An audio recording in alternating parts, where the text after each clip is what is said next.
Hey guys, welcome back to the channel. It's the J Gemini. Tonight I'm super excited to bring you a video actually on a company that I've reviewed some of their products before, and that is Olight. Now if you don't know about Olight, living under a rock, they're a light company, right? And they've been pretty big in the EDC game for a while. And they kind of are the light company that got me into lights. I even made my most viewed video is actually an Olight video and a comparison. And that's what we're going to be doing tonight, is comparing two lights. Even though I've gotten sort of into some enthusiast lights, like this insane 8,000 lumen DT8 from MSR, that is just an option-filled lights with infinite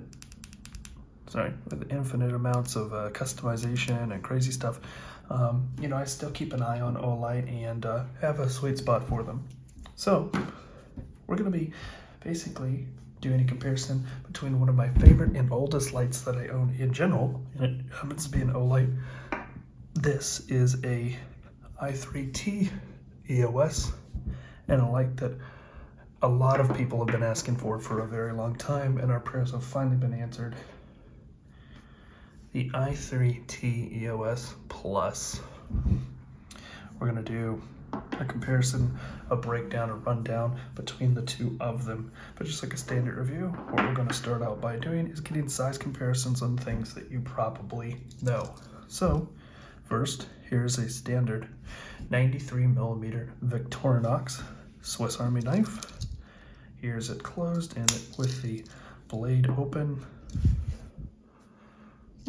Next is the amazing, ever amazing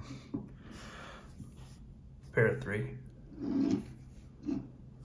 and the Benchmade Griptilian, or in this case, Spooky Boy Ritter Hogue. So there is a size comparison of these lights. So, get that out of the way. So, we have these two lights here. I have absolutely loved for the longest time the i3t EOS. It is a great light. It's simple, but that's why it's great. If it's kind of like if you do put something like a lockback, a Delica, right, in someone's hands. It might not have all the great features that something like a modern light knife like this, or like a ball bearing, flipper or something like that would have, but it's simple, it's easy. You just could give it to somebody who's older, younger, and they figure this out very quickly, right? 2 modes, tail switch, temporary on, temporary off, where you can click it to actually have it. And what's more simple than a AAA battery, which this is rechargeable, right? So that formula of simplicity, lightweight, small, fifth pocket carry, all those great things that make this just such a titan of EDC, have they translated well into this light? And has this light just become the better evolution of this, or is this something for a different kind of use? So we're going to go ahead and take a look at some of the stats of the light themselves. The first thing is our sort of K range. Taking a look at them, to my eyes, they may be different under the camera, that's not really mattering, but they're basically the same. This is a sort of warmish, but this is sort of a neutral to cool white. It's not super blue or has a super green hue, but it's definitely not as warm as something like this 4500K MSR, like I was saying. So this is sort of your standard wheelhouse that you'll go ahead and expect when you look at something from Olight. As you can see, all these lights look basically the same, right? So that's sort of out of the way. They haven't really changed too much in there, and I'm sure that's just cost effective. Although these are great lights with lots of testing and things like Olight normally does, I'm sure at the end of the day they do have to meet a budget friendly, and so because of that, I'm sure there's a balance there, right? So that's the thing. So getting that out of the way, what makes this different is the fact that it has 2 AA's instead of 1. And this has a multitude of different advantages. One disadvantage is that it is a little longer and it is a little heavier. So if you've used one of these lights, I don't think you have to completely have a full in the night, completely relearn the whole entire, it's very similar in the emitter with just some slight changes. So I've had a little printout run up here just to kind of go over them. So on this side, the first information you're going to see is the regular i3t, and then on the right hand side we have the plus. So beam distance is the first thing. You can actually end up going ahead and seeing here that it is 196 feet versus 230.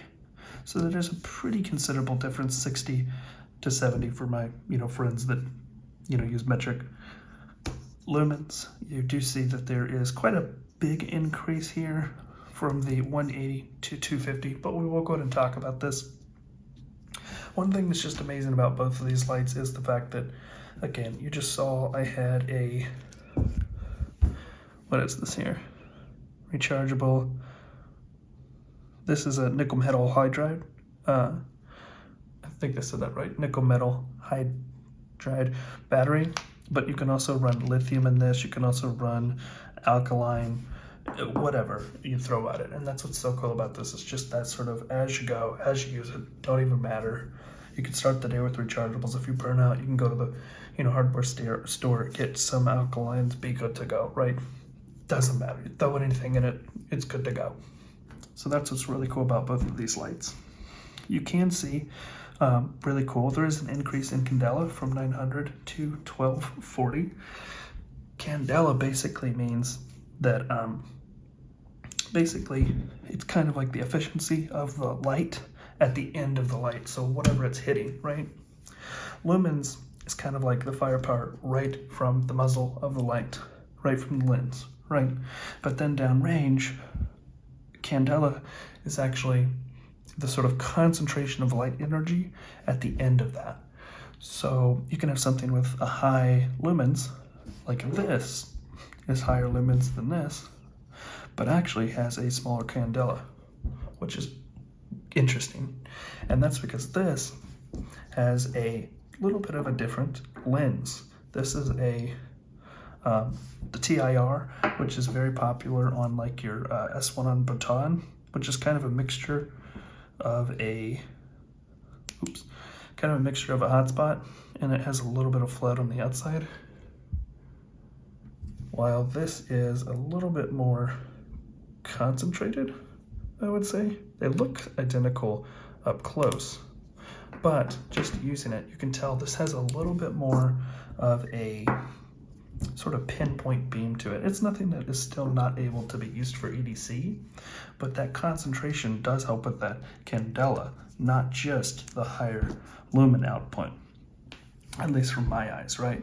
You do see there's a TIR on the i3t EOS, and then if you're looking at the plus, it actually has that, what they call the PMMA. I tried to look up some more information, but at least from me looking at it, it looks like it is a little deeper, which I think that's even picking up on camera. So I think maybe they've used a little bit of that head to stretch that out a little bit, which gives a little bit more throw, which a little bit more throw gives a little bit more distance, and therefore would make sense why this actually has more throw than this guy, right? This uses a different battery that's more powerful than 2 AA's, or AAA's, sorry. This actually has more candela, more throw range as well. Now, the next thing, like we were saying right there, and actually just to kind of compare that, I know I'm not entering this box, but there will be a review on this guy, which is the new R version of the i3t. So that's the rechargeable version, but I did find it neat that if you look at the throw, it says 64 meters, while this is 70. So this orange light is kind of right in between these two, even though it has more candela, it doesn't have as more lumens. Sorry, it doesn't have as much candela at the end or as much throw, which I found was interesting. But back to these two guys, right? Runtime is also something that you're going to see a big increase with sort of double the batteries, right? So as you can see, the runtime at 180 was 21 minutes with this guy, which has been out, like I said, for a pretty good amount of time, about 2-3 years, this model. This having some updates. They've made some changes with the way that it runs. So this actually runs higher at 250. It says for a minute, and then it says plus 480 minutes, and and it said /100. So I'm thinking that means after 1 minute of the high, once this gets hot, it starts to taper down to a low of 100 lumens and will stay on for an insane 480 minutes before running out. While this guy would just run on high for 21 minutes. So that's a lot more use of, multiple days at a work site, something like that, than this guy. Also on the low, you get 15 lumens on this instead of 5 on this. And you get more time even though it's at a higher lumen output. That's probably a little bit of technology going on the inside of this, efficiencies and stuff, but it's also probably just the simplicity of having 2 batteries instead of 1. And at the end of it, you actually have the weight of it, which this says 1.4 ounces and this is 2.19. So realistically, you do feel the weight, but it's just because it's almost like the length of this is more noticeable. Just sort of the awkwardness of the length and less of the actual weight, right? It's just the sort of weight distribution. So those are just some things to keep in mind. Now, do I think that this is the exact same EDC light as this? You could easily EDC this, and I will. Simple as that. But I do feel like that really does kind of hit that sort of more workers market, right? Like this in a shirt, right? Or something like for a mechanic. This is really nice because you do have that longer light, a little bit more brightness, a little bit more throw pinpoint accuracy. I feel like this light would really be a pretty good worker's friend, while this still really meets that EDC role, being so small and lightweight. Again, they're both great for EDC, and you can't go wrong with either one. I love this light, so if you do, you're probably gonna love this light as well. One thing though I did find interesting, just a complaint, with this light, since there's 2 batteries in here, if you shake it in a certain way, yeah, like that, at the end you can hear it rattle the battery, which you can't in here. Small thing, but it might annoy somebody, right? I don't think it's going to happen in your pocket, just walking around, but it's a weird thing, right? Also, a cool feature is on this, it's just instant on, instant on. While this has this slow progressive light increase. And at first, I didn't like that feature on the original i3 or i5t, which they've seemed to kind of reduce that speed, because it used to be really slow on the second brightness on the i5t, but on the R they've actually made it more instant. But why I like this is that in the middle of the night, if you turn this on and it slowly comes on that brightness, it stings a little less to the eyes. So I do find that to actually be a cool feature, now understanding, reading up on it, that that's what that's for, right? So there is some, feature addition, or maybe something to, keep in mind if you're thinking of this as maybe like a tactical light. That's that sort of progressive one, which more so tailors itself to work or EDC, and less to like, it's immediately 100% on, I'm blinding you in the face, or whatever. I'm not trained in any of that, so I'm not gonna act like I know, but again, I'm sure that would be useful, just 100% on, just like that, instead of a progressive, build up. But basically, that's really it. Like I said, these amounts to the normal human eye look pretty similar. Really what you're gonna see is some range, right? The actual range is gonna go ahead and increase with these. And this also, since it's a little bit more lumens, you can tell it's brighter, but because it's more concentrated as well, it doesn't, basically, if you have a more throwy light, you can have a higher lumens because it doesn't shroud out so much. So you can still use it like in the dark indoors and it not be so bright that it's blinding, at least in my experience. That's why I like sometimes a thrower light, because you can actually sort of, you know, pinpoint that a little better in a direction and then it not spill so much, you know, to be able to, you know, work around things. So it just, again, it really depends on what the use is and if there's specifics. And at the end of the day, it's a small increase in price. I think this is about $25. And I mean, it feels just great. This really long light, right? And such a thin package.